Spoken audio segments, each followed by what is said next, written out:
देखो इस वीडियो के अंदर मैं तुम्हें बताने वाला हूँ कि अगर तुम्हारे पास लैपटॉप नहीं है ना तो तुम फ़ोन से react.js जैसी बड़ी चीज़ कैसे रन करा सकते हो। कौन सी ऐसी वेबसाइट है जिसका यूज़ करके ये चीज़ पॉसिबल हो पाए। और मैं ऐसी 3 ऐसी मिस्टेक्स बताऊंगा जो हर एक बिगिनर करते हैं अपनी डेली कोडिंग लाइफ में। देखो मैंने पार्ट 1 के वीडियो के अंदर बताया था कि HTML CSS और जावास्क्रिप्ट को कैसे सीखें, प्लस अपना सेटअप कैसे करें और कौन से ऐसे AI टूल का यूज़ करके हम अच्छी तरीके से कोडिंग कर पाएँ, वो भी फ़ोन से। तो देखो अगर तुमने पार्ट 1 नहीं देखा है ना तो लिंक डिस्क्रिप्शन में मौजूद है, वहाँ पे जाओ और पहले उसे देखो, क्योंकि उसके बाद तुम्हें चीज़ें और अच्छे से समझ में आएगी। देखो वीडियो शुरू करने से पहले मेरी एक चीज़ समझ लो कि मैंने पार्ट 1 में बताया था कि HTML CSS और जावास्क्रिप्ट को कैसे सीखें।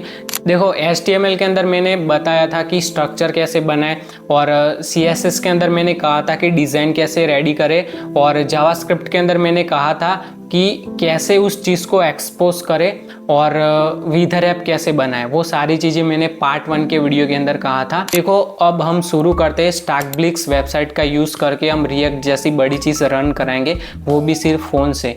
देखो सबसे पहले आपको स्टैकब्लिक्स वेबसाइट को ओपन करो, उसके बाद वहाँ पे लॉगिन वगैरह करके सीधा एक न्यू प्रोजेक्ट्स के ऊपर क्लिक करो और वहाँ पे react.js सिलेक्ट कर लो और वहाँ पे तुम अपना कोड लिख सकते हो। तो देखो मुझे रिएक्ट का इतना ज़्यादा नॉलेज नहीं है, बट मैं कोडिंग करता हूँ तो मैंने थोड़ा थोड़ा सीख रहा हूँ और तुम्हें भी सिखाऊंगा, तो इसीलिए बाद में सीखेंगे इसे और अच्छे से। बट अगर तुम एक बड़े प्रोग्रामर हो, फ़ोन से कोडिंग करते हो ना, तो वहाँ पे तुम अच्छी तरीके से कोडिंग कर पाओगे। तो अभी तुम वहाँ पे स्टार्टिंग कर सकते हो।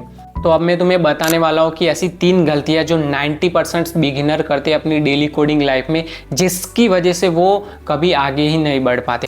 पहली गलती, सिर्फ ट्यूटोरियल देखना, खुद से कोड नहीं लिखना। तो देखो उनको ऐसा लगता है कि मुझे ट्यूटोरियल देखने के बाद सब कुछ समझ में आ गया है, बट दैट मोमेंट जब वो खुद से कोड लिखने जाते हैं ना, तब उनका दिमाग ब्लैंक हो जाता है। तो इस चीज़ को जितना जल्दी तुम फॉलो करोगे ना, उतना जल्दी आगे आओगे। तो मेरा सजेशन है कि किसी भी कंसेप्ट को पढ़ो, उसके बाद तुरंत ही खुद से कोड लिखो, खुद से चीज़ें एक्सप्लोर करो, जिससे तुम्हें और अच्छे से समझ में आएगा। सेकंड चीज़ की जावास्क्रिप्ट के बेसिक को स्किप करके रिएक्ट जैसी बड़ी चीज़ चलाना, ये तो गलत है मेरे भाई। तुम्हें पहले जावास्क्रिप्ट को सीखना होगा, जैसे एरियास, लूप, इफ एल्स, ऐसी बहुत सारी चीज़ें खुद से एक्सप्लोर करनी होगी। उसके बाद तुम react.js सीख सकते हो। तो देखो अगर तुम जावास्क्रिप्ट ही नहीं सीखोगे ना, तो तुम्हें आगे बिल्कुल कुछ भी समझ में नहीं आएगा। ये मैं अपने अनुभव के हिसाब से बोल रहा हूँ।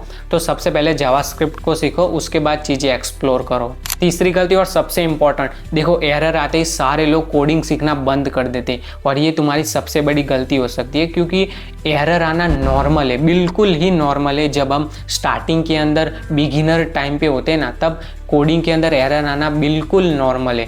हमें चीज़ें सीखनी होगी। स्टार्टिंग के अंदर प्रैक्टिस जैसे जैसे करेंगे ना, चीज़ें ऑटोमेटिकली हो जाएगी। तो हमें एरर आने पे घबराना नहीं है। गूगल फ्रीली अवेलेबल है, तो तुम गूगल भी कर सकते हो, क्योंकि 90% जो डेवलपर है ना, जो एरर आते हैं गूगल करते हैं मेरे भाई, क्योंकि वो उनको पता है कि गूगल करेंगे तभी सॉल्यूशन अच्छा मिलेगा और हमें समझ में भी आएगा कि हमें क्या गलती नहीं करनी। देखो मैंने इस वीडियो के अंदर तुम्हें बता दिया कि रिएक्ट जैसी बड़ी चीज़ फ़ोन के अंदर कैसे चलाए, कौन सी वेबसाइट का यूज़ करके, और मैंने 3 गलतियां भी बता दी जो हर एक डेवलपर करते हैं अपनी डेली कोडिंग लाइफ में। अब मैं आगे से नई सीरीज स्टार्ट करने वाला हूँ, जिसे मैं तुम्हें वेबसाइट कैसे बनाते वो सारी चीज़ें एक्सप्लोर कराऊंगा। तो उसके लिए मिलते हैं नेक्स्ट वीडियो के अंदर। तब तक keep learning and keep coding.